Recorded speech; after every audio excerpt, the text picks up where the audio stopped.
Good evening to all our friends on the East Coast. Good afternoon to all our friends on the West Coast. And good in-between time to all our friends in the in-between spaces. Thank you so much for joining us tonight. Welcome back to the Bayard Rustin Center for Social Justice virtual headquarters and to the Social Justice Power Hour. My name is Robert C. Schreiber, Chief Activist here at the Center, and as always, your host, and thrilled to have you either back with us or with us for the first time. We so appreciate you joining us. We know how many airlines you have to choose from, so we're proud that you fly with us. We're going to have a great night tonight. We have Alisha Day, Newark's own drag queen. We're going to talk about drag culture. We're going to talk about activism. We're going to talk about how best to march in pearls and high heels. And we're also going to have some performances. And we're going to have a fabulous performance, and we're going to have a meaningful conversation. And speaking of meaningful conversations, as always, I want to throw at you what we have coming up. We literally just booked the entirety of September, so we're thrilled at what's coming at you for the Power Hour, and I just want to share with you right quick some of the folks. Carly Usdin, great film director. Josh Gondelman, we just confirmed this from Ducesse and Miro. And author of Nice Try, Stories of Best Intentions and Mixed Results. Jill Twiss, who's an old friend of the Center, thrilled, the author of Marlon Bundo and a couple other wonderful children's books about really empowering important topics. Nicole Tersini, Men to Avoid in Art and Life, wonderful, started as a great social media thing and just blew up, and it's a wonderful women's empowerment movement now. We have Peter Cooper, who is the great illustrator and artist, journalist, doing this work for 3 decades. Really looking forward to that conversation. Renowned folk artist David Brzezinski is going to do a concert live for us from the Bob Dylan Songbook. Jose Vilzon, great educator and activist, is going to be with us. The author of Evil Geniuses, The Unmaking of America, Kurt Anderson, is going to be with us. The author and biographer of Washington Irving, Jim Henson, George Lucas, and Dr. Seuss. Not a bad cast of characters that he's had the honor of biographing. How's that? Is that a verb? Is that a word? And Martha S. Jones, professor and author of Vanguard, How Black Women Broke Barriers, Won the Vote, and Insisted on Equality for All. That's some of the guests coming at you. And then even more, because we never stop. This is Sam Park, who I'm sure you saw last week at the DNC, gave the LGBTQIA keynote, and is also the first openly gay member of the House of Representatives in Georgia.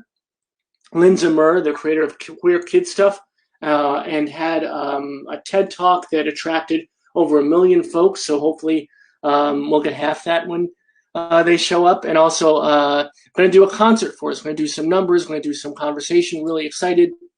Thomas Frank, the author of What's the Matter with Kansas and the People Know. Adam Gopnik, the author of 1,000 Small Sanities, will be with us just this Monday night coming up. And Elise Hogue, the president of NARAL, Pro-Choice America. All these folks and much more coming up at you the whole month of September. As I said, we are fully booked here at the Power Hour. And again, they're not coming to talk to me. They're not coming because of this. They're coming because of you, because of the folks that watch the show, that are with us, that have become our beloved community over these past 5 months. And we want to thank you so much for being a part of what we do. And speaking of being a part of what we do, today is not only the 57th anniversary of the March on Washington, but of course there was a march today on Washington to commemorate that and also to protest all the police brutality and violence that we've seen over the past few months, the past few years, the past few decades. And we had wonderful family members there. The Kallenberg family, great volunteers at the Center, were there, and we look forward to sharing more pictures from their experiences at the march on Monday when we get them, but that was a taste of how beautiful they are. And I also wanted to talk to you just for a moment about the importance of Bayard Rustin to the march. I'm sure that most of you know who are watching this show but some of you that don't. And if you want to have the best language for it, Bayard Rustin was the primary architect of the march. When Martin Luther King went to Philip A. Randolph and said, "We want to do this," Randolph went to Bayard Rustin. And because Bayard Rustin, because of who he loved, who he was, his name was excised out of the stories told, edited out of the history books, and he never got the recognition or due that he deserved. And that's our mission at the center, is to make sure that no name is ever forgotten, no person is ever left behind, whether it's a student in a classroom, a worker in an office building, or the leader of a community or a member of a community. We will fight to make sure all names are recognized and all folks are realized. Bayard Rustin here at the march, of course, with John Lewis, with Martin Luther King. Here he is at one of the planning centers for the march, the cover of Life magazine with Philip Randolph. Here he is speaking.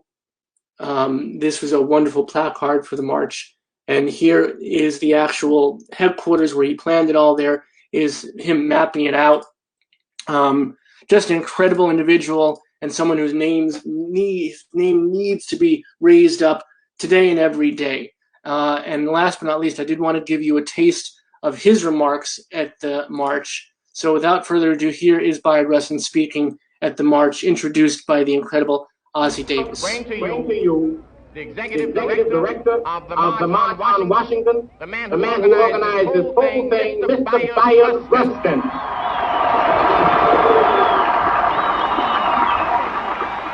Ladies and gentlemen, the first demand is that we have effective civil rights legislation, no compromise, no filibuster, and that it includes public accommodation, decent housing, integrated education, FAPC, and the right to vote. What do you say?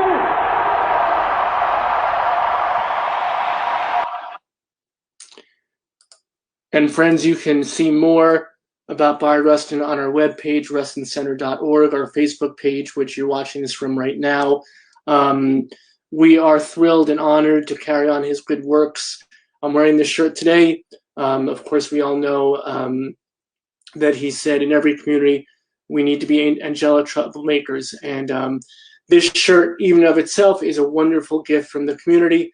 It was designed by a great artist out of Philadelphia. Her name is Alisha, and she's at Two Minds Press.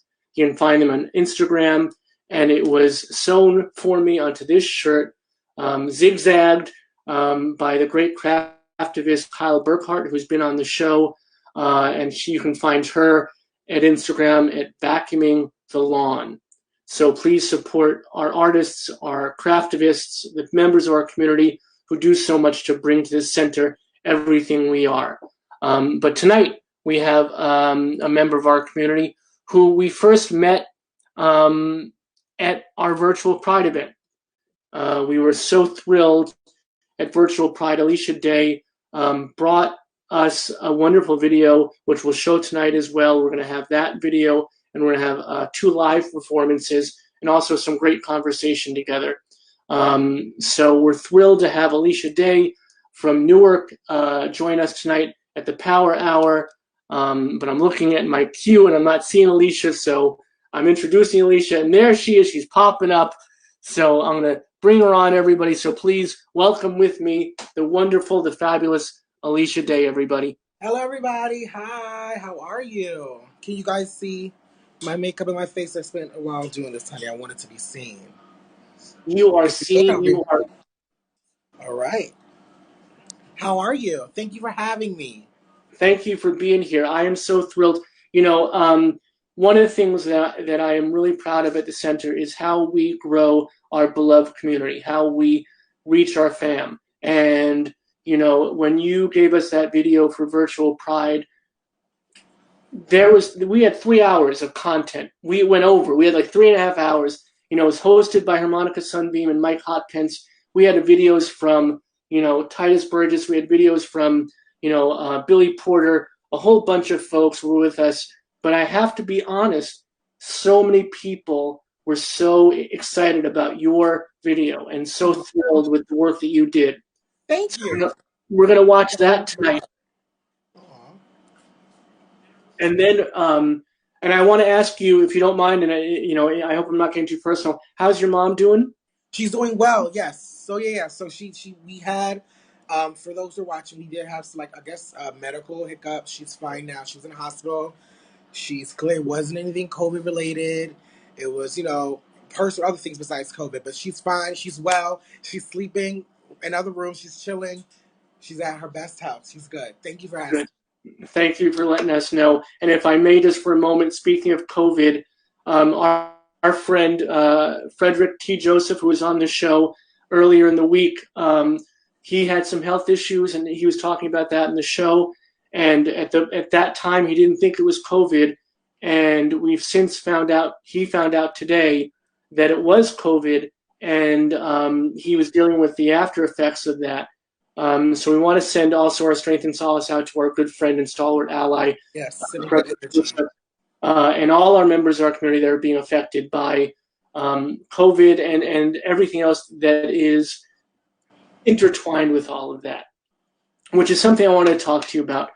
One of the things that I find amazing, and I don't want to ever stereotype even in a positive sense, but we've had the tremendous honor of having so many drag queens, both in the before times at the center in Princeton, perform live, and now on the show. We used to have Drag Queen Mondays, and we had Sissy Walkin, we had Pussy Willow, we had Harmonica Sunbeam. We've had some wonderful queens with us, and one of the things that I've noticed, at least from the queens that we've interacted with, again, I'm not generalizing. Uh-huh. All y'all seem to have such a positivity and a strong inclination to help serve the community. If you want me to comment on that, so how do I say this? Um, I am a gay man, I guess, who's gender nonconforming. I have long hair.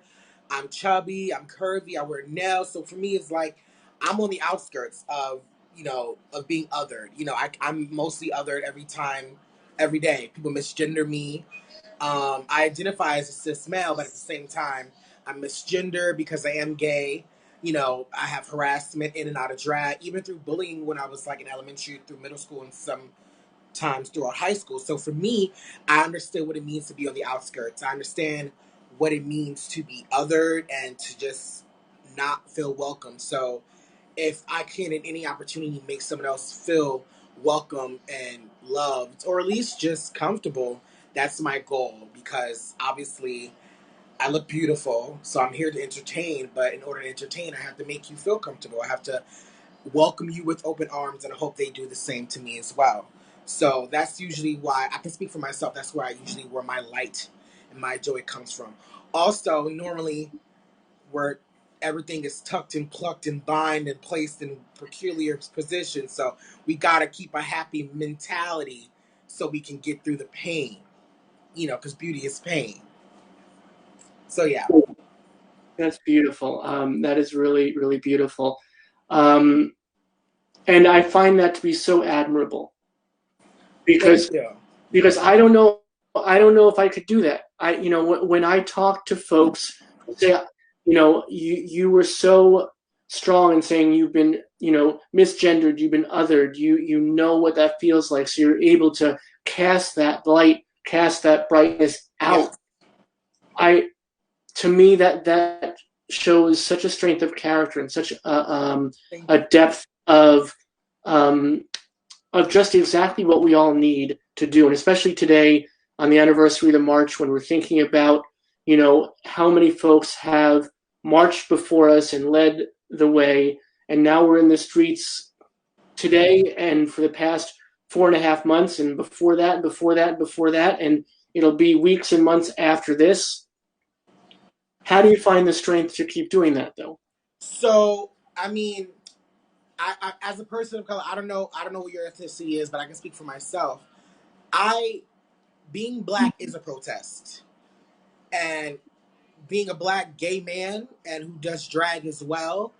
Um, Unfortunately, it's a double edged sword because my me walking out in my gayness and my realness and my exuberance is protesting gender norms, the patriarchy, heteronormativity, and it's also at the same time inspiring other young black gay boys who do not know that they're young or black and gay at the moment, or if they are, but they may be closeted.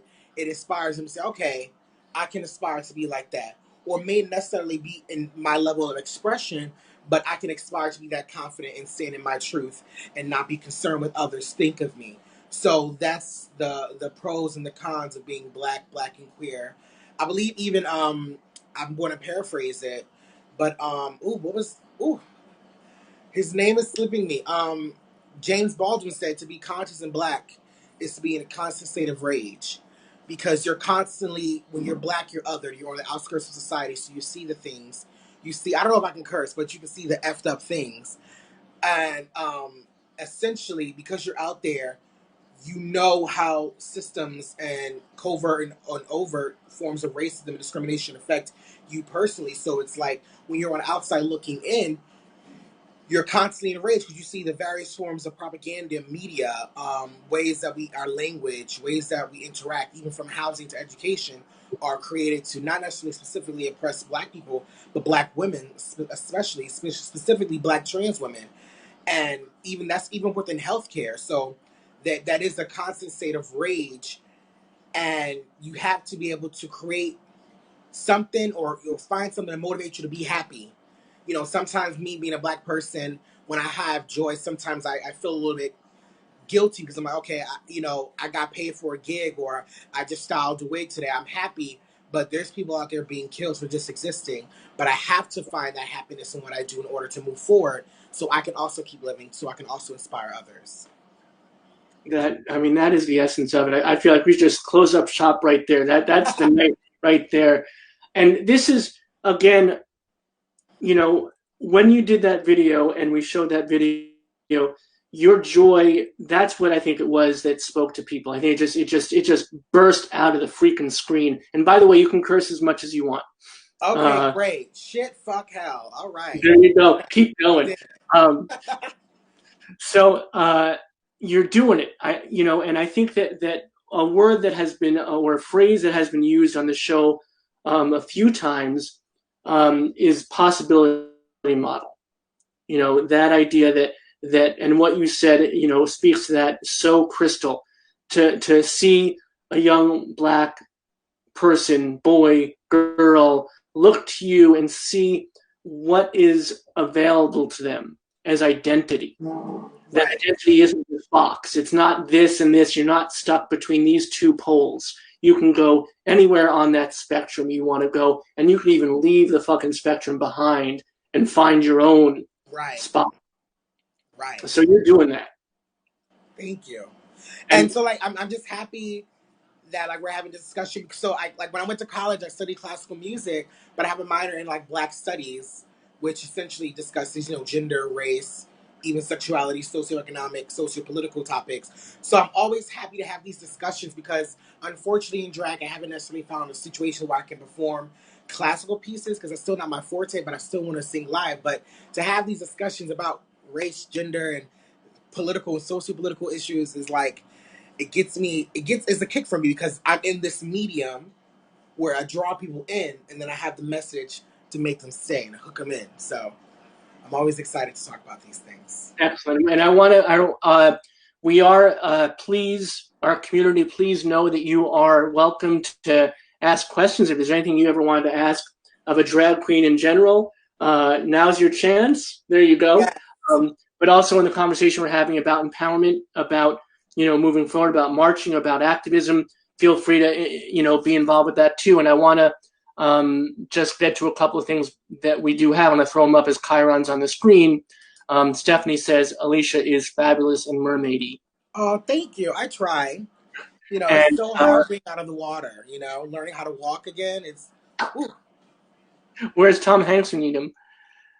So Cynthia says, I'd love to see your dress. So I guess when you perform, okay. Now, there you go. I kind of have it cropped it up, and my Can I hold on? I'm going to. Now, because we in quarantine, I ain't got no shoes on, y'all. But this is the dress. Love it. Love it. Culturally. Love it. Uh, Michelle Elizabeth Brown, who is a wonderful member of our community, she actually just a couple weeks ago cultivated an entire night of Black, Indigenous, and people of color, queer voices, poetry and spoken word and music. And so she says, fabulous. And she would know. Right. Carol says, quote, something you had said, stand in my truth is something you said. And she says something we all need to do for sure. Carol is actually our community outreach coordinator and my inspiration for the work we do. And Chris, who's our volunteer, Chris is the one in the comments section tonight who's going to give people all the links to get to your stuff to make sure they can support you. Thank you, Chris. I studied classical music also as my first major. Thank you for speaking out. Thank you. Oh, that's awesome. Awesome. And Cynthia says about the dress that she has to see that she loves it. So that's and she asked if it's homemade. Is the dress homemade? So yes, it's custom. I didn't make it. I saved up the coin to have another local a local seamstress, Hassan Love. If you're in the Newark area and you go to Halsey Fabrics, he works there. So stop by and show him some love. Say Alisha Day or Elijah Day. He knows me as Elijah Day. Elijah Day sent you or sent me to say hi. Wear a mask though. Yes, thank you, because COVID is literally a killer, and we have to keep our community safe. And it seems fierce. I just have to say, it seems like so many people are just acting like it's not a thing anymore. Well, let's talk about it. I mean, to be honest, I feel as if, honestly, it does go into privilege and whiteness. I mean, think about it. The people in the beginning, since we're speaking about protesting and marching, you had a majority of white individuals who were protesting that they felt that their rights were being infringed upon or threatened because they were being told or mandated to wear a mask and to not be able to go to these public events, and a lot of these public events were canceled. Meanwhile, we still have Black folks in Michigan still protesting for clean water. So you can see the difference of importance, the dynamics, the level of privileges, the distances, the gaps within it. And keep in mind, these individuals were assaulting officers in their face. We've seen that in Washington and other places, having weapons, and they weren't met with SWAT and armed guards like the Black protesters were when they weren't armed and when they were peacefully protesting. So that's another thing. I mean, that's another prevalent thing within this pandemic as well. The pandemic is highlighting a lot of things in regards to capitalism and how, capitalism doesn't care if you're sick or not. If you ain't working, you are disposable. And unfortunately, this is the situation that we're living in. That's another subject, but yeah, the pandemic is highlighting a lot of things. Yeah, and I mean, it's all very important fodder for conversation. You're right. You're bringing back. It seems like the past 5 months have been 5 years, and we're forgetting. That's a brilliant thing to harken back to. That when the pandemic started, we had all these white folks who were, protesting because they had to wear a mask. And you're right, they were walking into state buildings with automatic weapons. They were, in people's faces. They were being violent, and they were never met with violence in return. And yet, the Black community is out in the streets trying to save their lives and the lives of their families, and their peaceful protests are met with the same violence on the other side. And it's a horrible dichotomy, and it is exactly right. The pandemic is shining light on all these societal maladies, and we have to make sure that whenever the new normal happens, that the new normal is not what it was. Right. We need to move forward. And to even add nuances to that, think about it. We're also seeing a lot of resurgence within white youth actually protesting on behalf and showing allyship or advocacy for the Black and brown brethren and sisterin. And at the same time, a lot of people like to argue that, is this the early stages of a race war? I'm not sure, but however, I'm seeing more white people protest. So even like when we both said like Black protesters, it gets to the point where it's like, yes, they are Black protesters, but the majority of what we're seeing, even the majority of our country, is mostly white people. So we're seeing white individuals step up, show up, and put their money where their mouth is. But it also begs the question, it's still being labeled as black protesters, but we're seeing visually more white protesters. But because they're labeled as black, we're seeing the more of the aggression from the police presence, more militarization within the police. So that's just another nuance I wanted to throw in there as well. No, Because I think you're right. You're seeing, because when you're seeing the violence, even though the protests are very mixed, there are people from every ethnicity wonderfully. yes. I just showed at the top of the show the Kallenberg family, who are wonderful volunteers at the center, who were in Washington today, and they are a wonderful family who have shown up all over. They've gone. I think they go to protest like every day, and bring their kids, and it's a wonderful thing. But when you see the violence is almost always perpetrated against people of color. Right. Yeah. So, and let's. Michelle Elizabeth Brown, so I don't want to leave out our community, says she agrees with Cynthia that the dress is wonderful, beautiful from the inside out as well. And she says, thanks for speaking out about water problems in Michigan. Thank you. And yeah, I mean that's one of the things that's heartbreaking when you think about these societal issues. Flint, Michigan has been an issue for almost 40 years or it's unbelievable that it's still not something. And if it was a different community, it'd be taken care of. And the other nuance is not only is Flint, Michigan affecting black individuals, but it's also affecting low-income white individuals. And that's the issue I have when it comes to like this Americanized understanding of racism, in which, a lot of people think that racism is if we just end racism, everything's resolved. But racism is that blood stain on our white shirt that we just can't get out. And as a result, when we rub it or touch it, it spreads everywhere else and it becomes interconnected in all forms of the fabrics, pockets of our garment, because within our own form of racism, we have classism, elitism, capitalism, colorism, sexism, homophobia, biphobia, transphobia. So it's like we can't just say we got to end racism and everything's gonna be gone. We got to unpack a lot of things, because obviously, a lot of times, a lot of people think that the Flint, Michigan is hurting black individuals, but it's also hurting a lot of low-income white individuals. And unfortunately, how racism works and white supremacy as well is it keeps us divided, because it thinks that if it's just on a flat surface level a race issue, it's not affecting me as a white person. But it does, because racism was used to help create classism within our country, within our nation. So you can't remove one without the other. So as a result, you have, some emboldened white people, unfortunately, who, you can vote however you want to, but who are believing voting for Trump or any party regardless that helps benefits them in their opinion is like, you're still a low income person. As you can see, a lot of these laws and policies and actions that the president is creating, like, for example, taking away or cutting down the funding for unemployment. That does not just affect black people, that affects everyone on low income or everyone who's unemployed. However, the Republican Party is trying to make a lot of things as if it's a race issue, but it's more nuanced. It's a lot of issues. You're exactly right. It's so much a class issue as well, and it astonishes me with everything else how many folks vote against their best personal interest. They don't see there's so much, and you are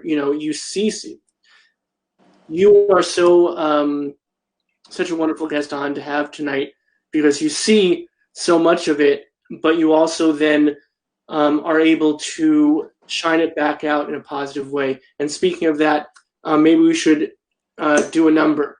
Yes. So to introduce this number, this is one of my signature numbers. It's sassy, it's brassy, it's loud, it got cursing in it. It got favorite quotes from your favorite music and problematic movie. But if drag is provocative, I don't know what it is. So yes, please sit tight. My Venmo and Cash App is Alisha Day Queen. That is ALISHADAY Queen.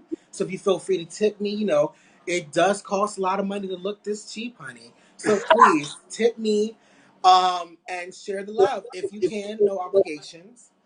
All right, so I'm going to Yeah, start. so let me just say this before we start. Please do support Alisha. Chris is going to show up the links in the comments section. I'll throw them up as a chyron as you're performing. And if you can virtually throw down some, make it rain a bit virtually, Yes. we would be very, very appreciative because Alisha is giving up her time tonight, and we want to support our drag queens, the members of our community who, again, let me say this because I didn't and I should have. The pandemic's also affecting you professionally in a grave manner. You have to be out there and perform, and although there are some virtual spaces you can find, it's certainly not the same thing.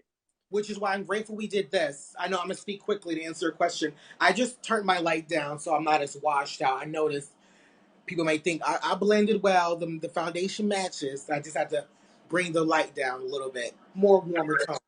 But no, So yes, I've been blessed and lucky enough to be able to have opportunities from you to share my light, to share my talents. I've also had opportunities where people who've paid me to do makeup drag tutorials, to the gigs that were canceled due to the pandemic, I was still able to do them virtually. I have my own little setup in here. I got my ring light, my speakers, my backdrop.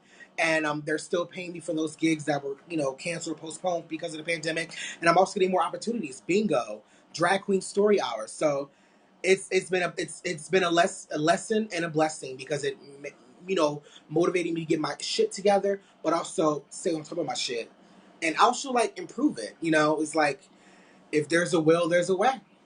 indeed. So we ready? Yes. All right, I'm going to disappear, and the virtual stage is all yours. All Enjoy. right.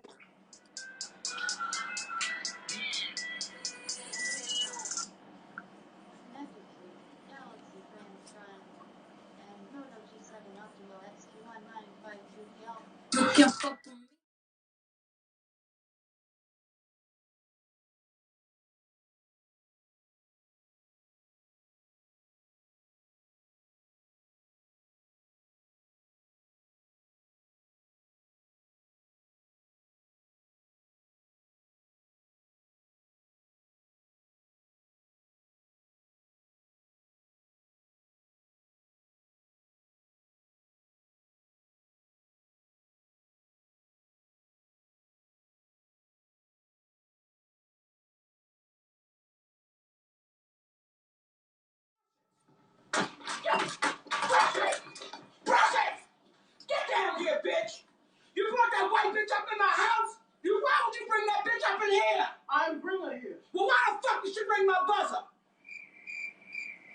I can't hear you, Precious. Since you got so much motherfucking mouth and you gonna bring a bitch up in my house, why would that bitch ring my goddamn buzzer? I ain't telling her to come here.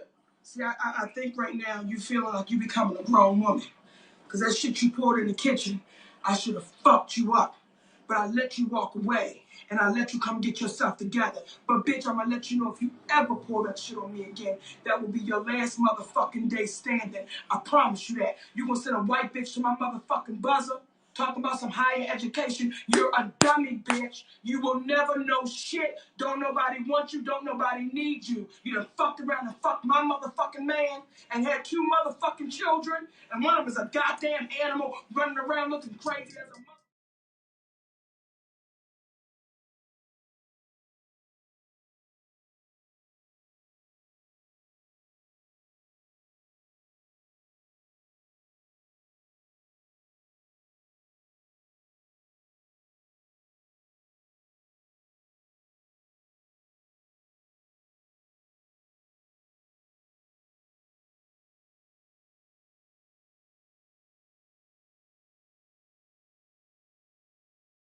Bitch, you know what? See, I think you trying me.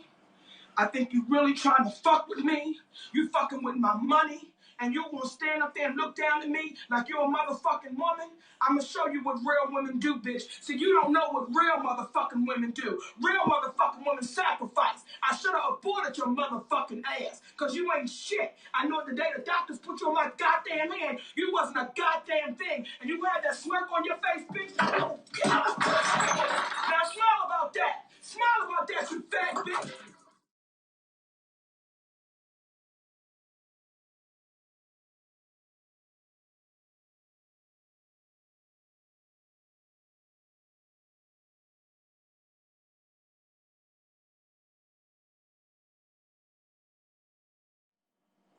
Yes, thank you.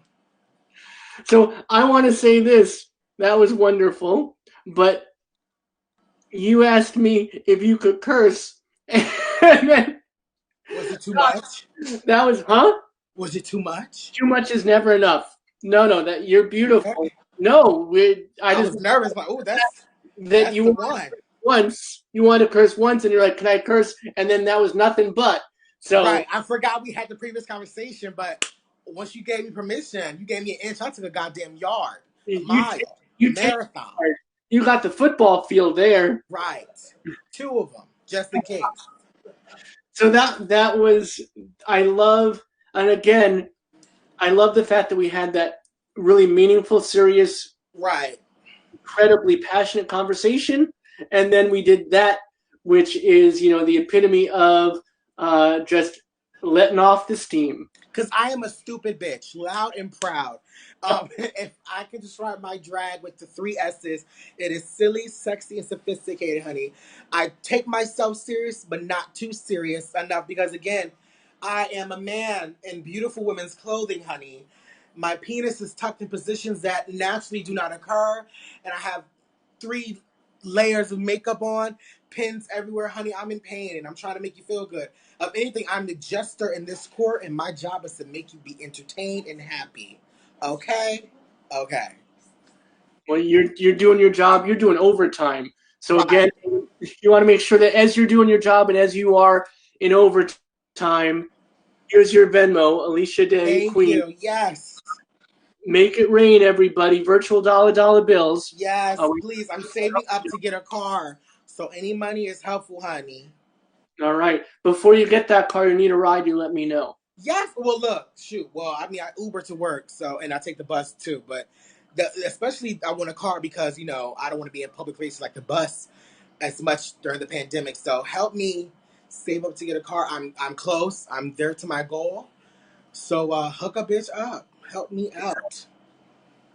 We will try our best. We will get you there. We will get Yes. you there both literally and figuratively. So let me ask you this. So we had our conversation before about activism, about being a member of a community, about being powerful and empowering others. So let's talk a little bit about drag culture and your personal experience. So like you're saying, you're taking the bus and you're Ubering, and Harmonica's always has great stories about taking Ubers and being all made up. So are you all made up when you're doing this? Yes and no, child. I mean, it's going to be trigger warning of sexual assault. So I have been assaulted in drag, physically, and sexually as well. But more common is physically, not to like sour the mood.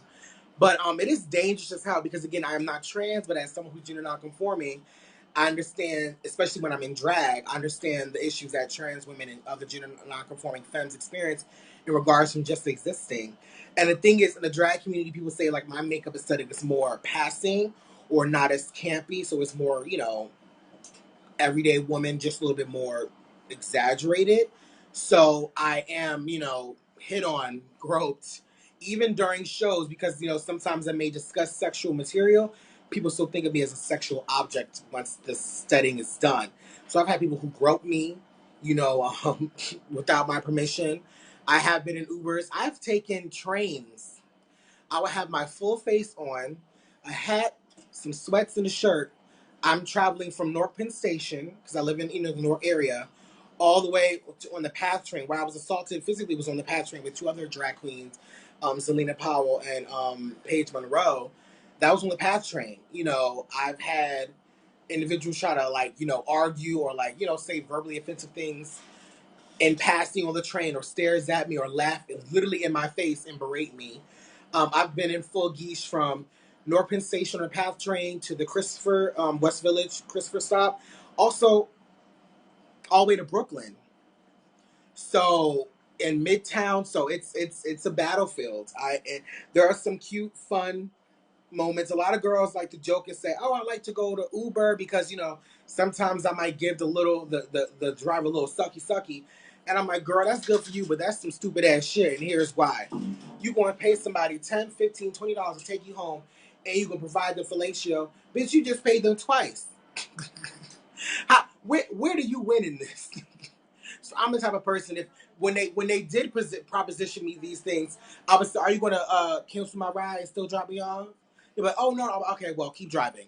If you're not, if it's not going to be an even win here, honey, keep on going. But no, yeah. So yeah, I've experienced some silly, some goofy, crazy, ridiculous things in Geesh on the way to gigs, on the way from gigs. So yeah. So I want to say this one. I want to ask you a question. When this happens, and this, I just, is there a way to let Uber know about these things? Do they have any kind of policy, or do they follow up? Do they? So when I was like, me and the group of girls were assaulted on the train. Unfortunately, I was arguing with some passengers as well, because when I'm on the train, mind you, we're coming from a gig, we're coming from work. At the end of the day, it's work. Regardless of a lot of Republican agendas, homophobic people's agendas thinking of us as perverse, deviants, or pedophiles, that is wrong. I'm going to work.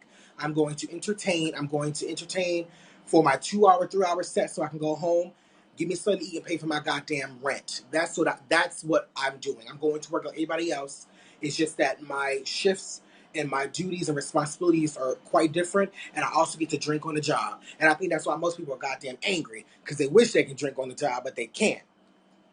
But more or less speaking, in that situation, I was on the we got off we went to the Hoboken stop, and police got on, and the kids got off of that same stop. So when police came on, we reported, but they were gone, so nothing really can happen. But before then, like I was saying earlier, I got sidetracked. I was arguing or yelling at some of the passengers because when it happened, they were upset. People were leaving the train car, rolling their eyes, looking at me and the performers as if we were an issue. And I said, what if I was your uncle, your aunt, your cousin, your mother, your brother? You would want me to step in and to mediate, to resolve, or to end this disruption. But you sit here judging me, rolling your eyes as if I'm the one disturbing you, when there's people physically pushing up against us in our face, throwing things at us. They were from the ages from like 9 to 17. It was a family of them. It was during some Memorial weekend. It was a 3-day weekend. They should have been out. We got out the gig at Stonewall like around 2:30 a.m. So why are these kids out and about? A whole other story. But it got to the point where why are you all, it's the bystander effect. But at the same time, don't get frustrated and show your disdain and uncomfortability with me. I'm a motherfucker being assaulted right here. So either you sit down and shut your mouth and you endure this uncomfortability, or you shut up and stop it and then enjoy your, resolve it and then enjoy your ride home. But Right. that really hurt me, because it was like no one gave a fuck. And as a result, I realized no one gives a fuck a lot about black queer people, especially black trans women. So it's like, that's another reality and lesson I learned in regards to protecting myself. We've seen, like, recently we've had Ashley Moore. She was a Newark resident. Um, Basically, she was found dead in front of Broad Street in Newark area, in front of the YMCA, April 1st, a week before her birthday.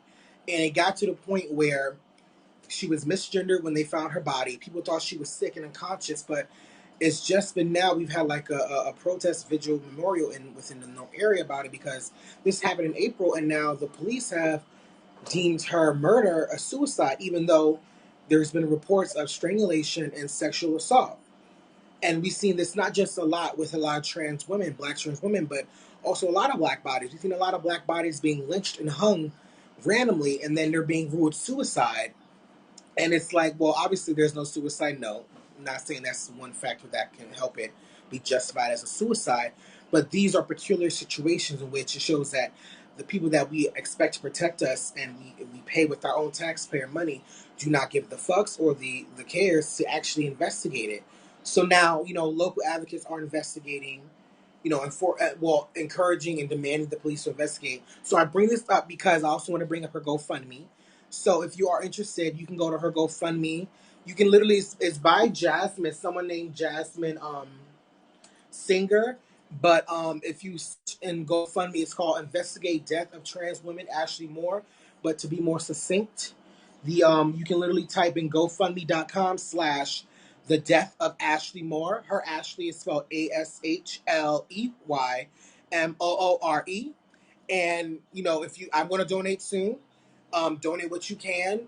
Essentially, the whole point of the GoFundMe is to obviously give the family lawyers so they can put more pressure on the police and the investigators to do their job.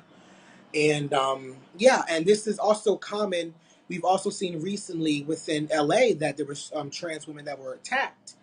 And there's nuances with that I can discuss as well. But to speak about the police involvement, the 2 out of 3 suspects were caught, but then they were released on cash bail.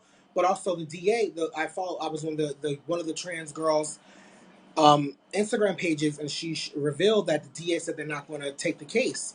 So not only did her suspects record the assault and post it on their own social medias to berate, humiliate these trans women, but there was no justice served. And then to throw in race, not to be a race problem, but race played a big factor in it as well, because it was 2 Latinx trans women and 1 black trans woman. One Latinx woman, her name is Eden, she was white passing. There was another Latinx girl named Jocelyn and a black girl named Jalen, White Rose. I might be mispronouncing her names wrong, excuse me. But long story short, the black trans woman was hit on the head, was knocked unconscious in the middle of the street of LA. And it got to the point where the Eden, the white passing trans Latina sister, she was robbed, she was extorted, her phone was taken, she had to pay $80 to get her phone back. And meanwhile, the other Jocelyn, she was also, just berated and pushed around. But the headlines kept centering around Eden, the white passing Latina. And the reason why I bring that up, not to be divisive, but to keep in mind, she wasn't actually physically assaulted. Yes, she was robbed. I'm not saying there's no difference, but even because she had a larger platform, they were erasing the experience of the black trans woman who was actually knocked unconscious on the ground in the middle of the street. The conversation was being centered around her, and the attention wasn't necessarily being on the woman who actually was hurt, laying on the ground. You know what I mean? So it's like sometimes with these issues, obviously we have to speak up for our trans brother and sister and siblings. We also got to understand that there's nuances. People call it pretty privilege. So sometimes, a lot of straight or and cisgender people realize, they'll say things like, I didn't know you was trans. You ain't looking, which is problematic because, again, there's no one way to look trans, but it's this way of because they look more acceptable or passing or pretty, a straight person or a cisgender person may feel more comfortable to let them in their space. Meanwhile, if they're not as pretty or passing, some individuals feel that's need to other those trans individuals to cause violence and harm of those trans individuals because they're not making their understanding of gender more comfortable. Those who may not necessarily be considered passing or pretty are challenging their understanding of gender, and as a result, a lot of times as people, any change we get, we get angry, we get confused, we don't like it. So for some others, it's a verbal assault, others it's physical assault. Unfortunately, for some, it's also sexual assault. So I just brought that up to highlight, again, I'm not trans, but I work with trans individuals. Trans women help me out with improve my makeup. Trans women are very prevalent within drag. And also within, obviously, this whole protest regarding Black Lives. Stonewall was a riot about police brutality. Let's not get it fucked up. It was about police brutality. And just like how you spoke about Bayard arresting in the beginning, a lot of people try to erase that fact of his sexuality because it doesn't look good in history books. People try to erase the fact that the Stonewall wasn't necessarily just gay rights, but also police brutality because it doesn't fit someone's a narrative or history books. But these black is black. No matter if I'm black and gay, black and trans, black and low income, black and high income, so it's there's nuances. The black is not a monolith. Blackness comes in various forms, shapes, colors, sizes. So that's just something I want to highlight as well in regards to protesting. That's why marching is so important. Because I already sent you some of these questions before, but the importance of marching is it's a visualization of a unified front of a group of people saying that, hey, there's this issue or a problem that we as this united front have viewed and think is a concern that those who are in charge or in power should take note and fix, since they are usually the ones causing the issue, or because of their actions, it's the result of their actions. So, that's why it's important, but that's why when it comes to marching, we have to be careful about who co-ops it and how sometimes these marching and protests can be another come up for some individuals. And we've seen that. We've seen in the marches when we know after the passing of George Floyd and Breonna Taylor, you had social media moguls, at protests acting as if they're protesting just to get the photo op and then walking away. We've seen that. So it's like for some, unfortunately, another person's tragedy may be someone else's treasure. And that's, again, a result of capitalism, if you ask me, because, again, they're monetizing off someone's pain. But we've seen that now recently with Brianna Khan. So a lot of people think that's a good thing. I mean, yes, it's still bringing awareness, but now we're creating a convention off of the murder of another black nonviolent woman within her home. There's still yet to be justice, but yet we're trying to make money off of the expense of her death. That it doesn't sit well with most people. It doesn't sit well with me. In the beginning, I was excited. I'm not going to lie, because when I first heard of Brianna Khan, I saw that they were just doing things for the community, advocating, bringing awareness to her case, but also giving out free food and stuff. But then when I realized there was a lineup of celebrities, and yes, some celebrities can draw attention and bring notice to things, but sometimes as a celebrity, you got to understand that your name may be too big for that cause, and sometimes you just got to bow out. Because again, you can't center yourself on certain topics of discussion when there's more important things to discuss. I know I was rambling a lot, forgive me. But yeah, that's my 2 cents, honey. That was a lot I said, I know. You contain multitudes. You are the essence of someone who is experiencing so much through your profession and through your identity. So you have all these really important things to communicate, and we're thrilled that we can give you even a small platform to do such. Yes. And I think that a lot of it boils down to what you said at the start of our time together, which is I cannot believe it's been almost an hour now. It's been a wonderful conversation. Thank you. But I think it's about othering. It's about finding how to be divisive. First it was white versus black, and then you can marginalize even further, and black queer, and then basically now we're looking at black trans folks as being the target for so much. And what you said about being on that train and being victimized like you were, and you were able to be, I don't. You have such positivity that flows from you. I wouldn't have that, and you were victimized because you were seen as the other, and those folks that were the bystanders you were talking about were able to see you as the other, and it honestly dehumanizes people, and we have to combat that every single day, every single hour, every single minute. We have to make sure that we're hearing every voice, we're seeing every person for who and what they are, because we're all beautiful. As you said at the start of it, we're all beautiful. Right. Yeah, exactly. And speaking of beautiful, let's play this clip that you gave to us for Virtual Pride. And then can we end the night with one more live? Yes. Let me Right. get. So I'm gonna put us both in the queue. Play this clip you gave us for Virtual Pride. We'll come back. You'll do something live to start us and give us into the weekend. All right. Thank you. I'm gonna get it queued up.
It's live. Hi.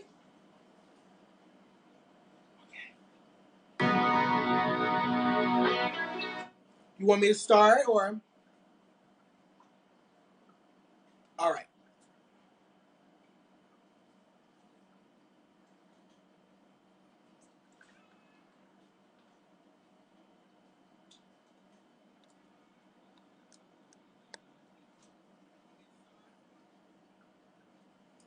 I'm sorry, I was mute that whole time.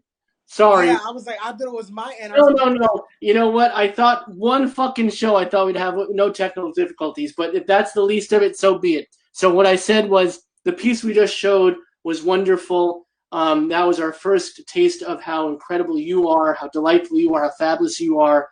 And I knew after Virtual Pride we had to get you back on the show. And this has been so much more than I anticipated. I knew we'd have a fabulous time. I knew you'd perform the heck out of the stage. I didn't know how meaningful our conversation was, and I have to be honest.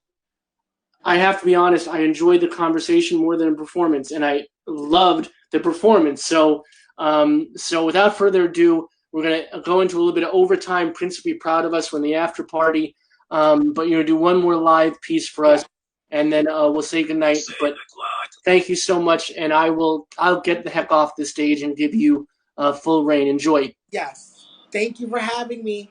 All right, everyone. Again, you can tip me on Venmo or Cash App at Alisha Day Queen. That is ALISHADAY Queen. Thank you, Robert, for having me. Thank you, the Bay Western Center for Social Justice, for having me.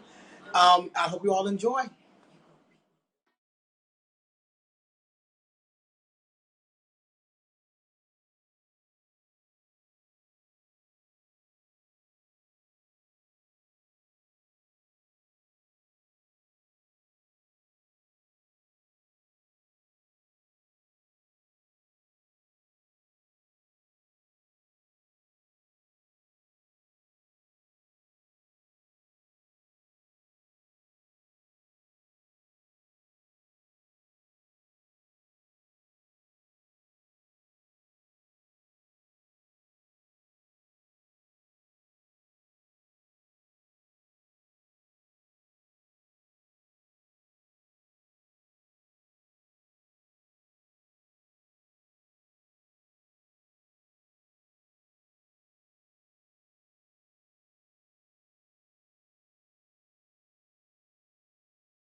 Ma'am, you need to call yourself. I need you. What's your name? I'm one of the operators. Oh, God, my pussy is burning.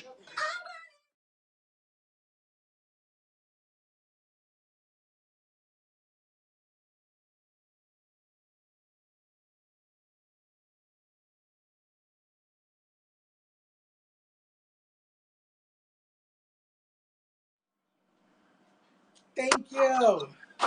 I'm burning up literally. It is hot as fuck. You astonish me. We have this incredibly meaningful, serious, incredibly, on the tip conversation about all these important things, and then your pussy's burning up. Yeah, chlamydia is a real thing. That's why you should get tested, know your status. Um, yes, honey. Stop fucking with Trey around the corner. Leave him alone. Wear a condom. Wrap it up. And here you go. Make sure that you give Alisha Day some love. There's the Venmo one more time. Please support our queen. This has been a fabulous night. Thank you. And your performances are, as Cynthia said, fire. But the conversation, to the nth degree, even more so. Thank you for being such an important, powerful voice, and I'd love to have you back on. Yes. We'd be thrilled to have you back and do some more wonderful conversation and some more performances as well. This has been a great way to start the weekend. I feel so much better going into the weekend than I did an hour and 10 minutes ago through our conversation, through your performances. What I really want to make crystal is that you spoke of so much pain, and you spoke of witnessing so much strife and so much struggle, and yet you do these numbers that have such beauty and such passion and such frivolity and such fun, and that's an amazing, that's the true talent of it. And so I made the second mix. The first mix was a college friend who's also a drag performer, Veruca Dagger. She made the first mix, the Cardi B one. I made this one, the Burning Pussy mix. So, yeah, I'm grateful that you allowed me to share my skills, my light, and my talents. Thank you for having me. Thank you so much. You have a great night. Best to your mom. Yes, she's right here. All right. Hi, Mom. Best to your community. Oh, you heard her? I did. We'll have you back soon, and I'll make sure that our community, and you know what? We're going to send you something from the center as well, so be on the lookout, okay? We love you. Thank you for your time and your energy. Thank you so much. Tonight. You be good, okay? You too. Bye-bye. All right, be well. Bye, everybody. Good night. So that's Alisha Day. Everybody, please, one more time, support our fabulous queen at Alisha Day Queen Venmo. What's wonderful about these power hours is a lot of times I know who we're talking to. I know what to expect. I know what they've done. I know what they've written, what they've been in, what they've done here, there in our community, activism, et cetera, et cetera. And then there's sometimes when I talk to someone and there's just Alisha Day, again, I am somewhat speechless about this. The fact that she witnesses so much difficulty and then can reflect that and refract that into her talent and bring it to the stage in such a just create positivity out of it. And I think that's what we all can endeavor to do in our lives for each other and ourselves. So have a great weekend, everybody. Come back to us again on Monday, hopefully refreshed, rejuvenated, re-empowered. We have a great week and a great month and a great month after that ahead. We'll have Alisha Day back again as well. We're going to keep doing the power effort for as long as you want us to keep doing it. And I hope that's for a very, very long time because we so enjoy sharing this time with our beloved community. So be well, everybody. Be good as best you can be. Treat each other well. Treat your families, chosen or otherwise, well. And most importantly, treat yourselves well. We'll see you on Monday and enjoy the time off and best to everybody. Have a great night, everybody. Enjoy, enjoy, enjoy.